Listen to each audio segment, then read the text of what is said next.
Hi, and welcome to Negotiate Value Lesson 17. In the last lesson, we talked about defining your plan for your negotiation, having a written process that you'll follow as you enter the negotiation. And the point of this is not to have a process, but to follow it. That's the real genius. When you follow it, you make sure that you get the right solution, the right vendor, and importantly, that you keep your leverage throughout the negotiation as long as you can to make sure you get the best price and that you maximize your value. The goal is not the process itself, but the process will help get you there. But now let's be realistic. Once you enter a process, once you enter a negotiation, it's often that you sort of lose track and you fall off of your plan. There's a great example of this in some classic literature, and in this case I'm talking about the film Ghostbusters. Now there's a scene early in Ghostbusters where Harold Ramis's character is negotiating for the lease of an old firehouse where they're going to have their headquarters. And he's looking through it and he's saying, hey, this is really substandard. It's going to cost a lot to get this place in shape. It probably won't pass inspection. He's a really grumpy customer. And the realtor there knows that she's got a tough sale on her hands and she's probably going to have to cut a real deal if she wants these guys to sign the lease and move in. And then all of a sudden, in the back of the frame, you see Dan Aykroyd sliding down a fire pole. And he jumps off and he comes over to them and he says, this place is amazing. We should stay here tonight. And then he runs off and continues looking about like he's an 8-year-old boy with a new toy. So they pan back to the realtor, and you see the expression on her face change from anxiety to this smug satisfaction because she knows the negotiation is over. She has all the power. She's going to get these guys to pay and to command a pretty high fee at that. So that's what happens with leverage. We have it, and then we can lose it through a negotiation. Let's talk about leverage because there are a couple of important things to note. Leverage is absolutely zero sum. Okay, by definition, as one party gets more, the other party gets less. It's a finite amount. So you need to be very cognizant because it is precious. Leverage is your options actually put into action, and that's what gives you power in the negotiation, and that's how you can maximize your value and get the best value and the best price. Now, take a look at this chart. As you think about leverage in a typical buyer situation, what happens is you enter a negotiation and you have a lot of it, and then by the end you have very little as you go through and you commit progressively. So let's give an example of buying a new car. When you first walk into the showroom and you shake the salesperson's hand, how much negotiation do you have at that point? Well, you have a lot. You're over at this end of the scale because you can just walk out of that sales room and walk across the street and go to another dealership. Now contrast that to when you've been in the dealership for 3.5 hours, you've got all this paperwork in front of you, your kids are playing in the car, somebody's taking pictures of it already, you decided what you want, you've agreed upon a price. How much leverage do you have at that moment? Okay, that's the right end of the scale here, and that's when they stick you with these extra fees for delivery and installation and all these things. So you have to be aware of that because they know that that's coming. They understand where the leverage goes, and that's very hard for you at that point to walk away from the table. So what happens in between, though, is quite important.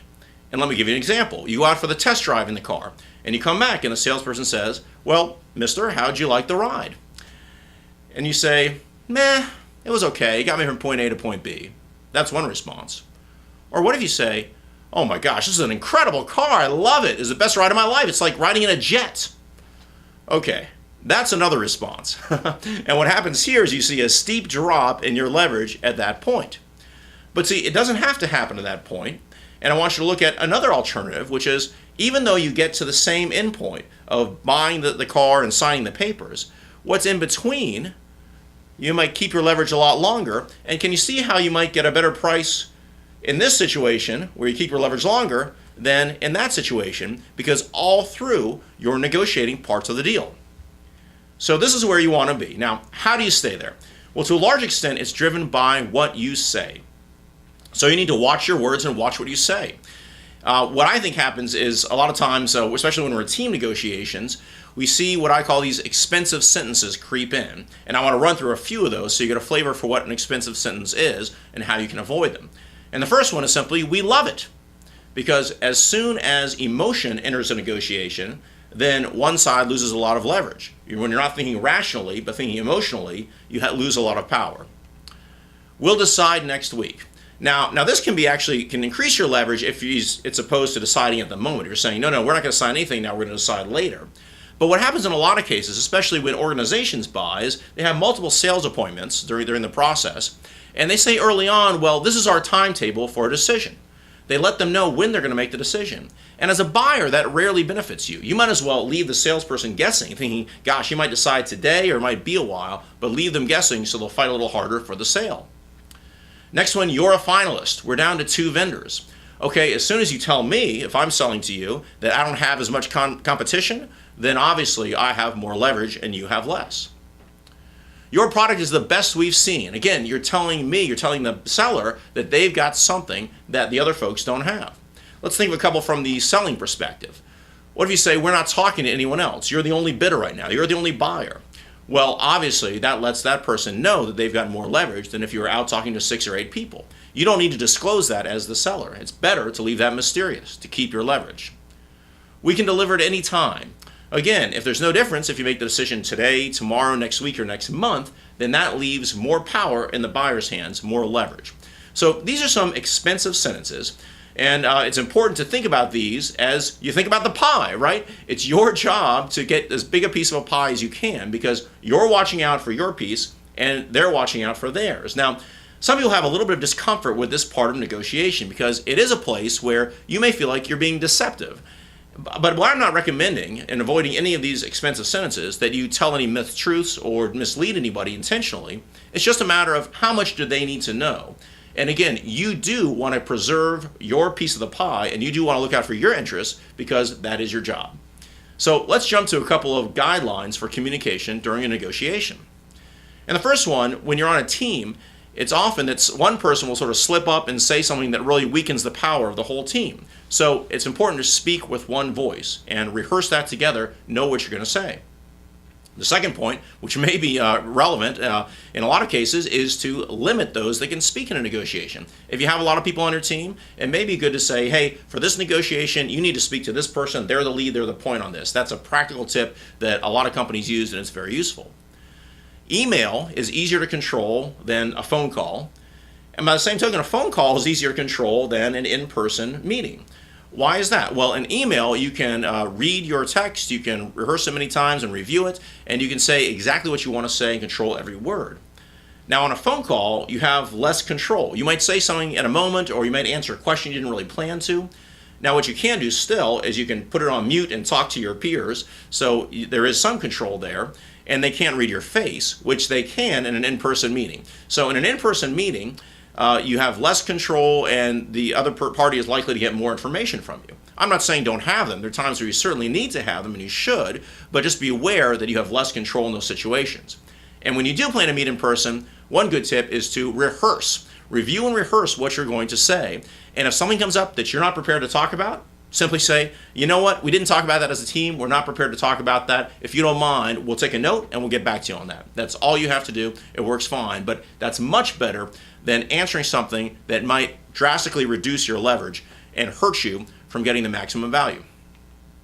So that brings us to the homework. What we want to do is plan what we say. Just like we have a written plan for approaching the negotiation, we want to have a good plan for what we're going to say. You might call this a communications plan, but it really doesn't have to be very complex. There's just a few things we need to put in this plan. It's really a question of who, when, how, what to share, and what to keep hidden, what to keep to yourself. So I've got a few suggestions or guidelines that might be part of your plan. When you're talking about who is going to communicate, my suggestion is that there's a process lead and a designated lead communicator that's in charge of this, but it's not the decider. It's not at the highest level because it's good to have a communicator who doesn't have all the authority. When should you communicate? Well, on your schedule is the short answer. But what you might also consider when you're making your schedule is to communicate in parallel with the other bidders when you're selling or with the other vendors when you're buying. So you're communicating not just one-to-one with this company and not sort of asynchronous. You're communicating in the same way, in the same rhythms with multiple bidders. And that's a great way to keep your process and to keep the leverage high because you always have multiple options because you're always talking to multiple parties. How should you talk? Well, written is a great way to communicate, as we talked about before, but there are times where you want to do it as well on the phone or times where we might even meet in person. The point here is that you really want to be controlled. So figure out what your plan is and write it down. And then what do you share? Now, my overall guidance, this is at a very high level because there's really a lot to say on this topic, but when you share, I encourage you to share primarily your goals. What are you trying to get out of this? and your measurements. How do you measure success? That's a lot for any vendor to work with or for any buyer to work with as they understand what's going into the negotiation. What do you keep to yourself? I would strongly recommend you keep any budget information to yourself. Now, somebody that's selling when you're buying always wants to know what the budget is. How much are you prepared to spend? They'll say they need to know that information. But do they need to know it? No, they don't. And it probably doesn't help you have more leverage to share that information. If you say, yes, I can spend $600 on a watch, then guess what? You're going to walk out of there with a watch for $600, maybe $700. But if you don't share what your budget is, you'll get a lot of bids and you may spend a lot less. So this is what you want to get together. You want to have a plan going forward. And I want to give you one pro tip in terms of what to share. This is my favorite thing to put in a written RFP, but it's also useful when you're buying, and you can say it even verbally over the phone or in any way. It's a great sentence to write down. It's a great sentence to practice because the concept behind it is so strong. And here's what it is. We reserve the right at any time to award the business without giving notification to other parties involved. Okay? Now, if I'm trying to buy from you, and you got a precious asset, and you tell me that you're going to award it at any time without even telling me, that makes me a little nervous, right? That makes me not sleep so well at night because I know that if I want this, I better go after it. Likewise, if you're selling to me and I tell you this, that hey, I can make the award the business at any time and make the purchase at any time, then that leaves you a little nervous and it makes you want to put your best foot forward right away. None of this, well, we'll have 3 rounds and the third round will come in 6 weeks and then you can give us your best and final offer. No, I want your best and final offer right now. So the final thing is to stick to the plan. You've got your written plan, your strategy for negotiation. Now you've got your communication plan. Stick to it and you'll get great results. I'll see you in the next lesson.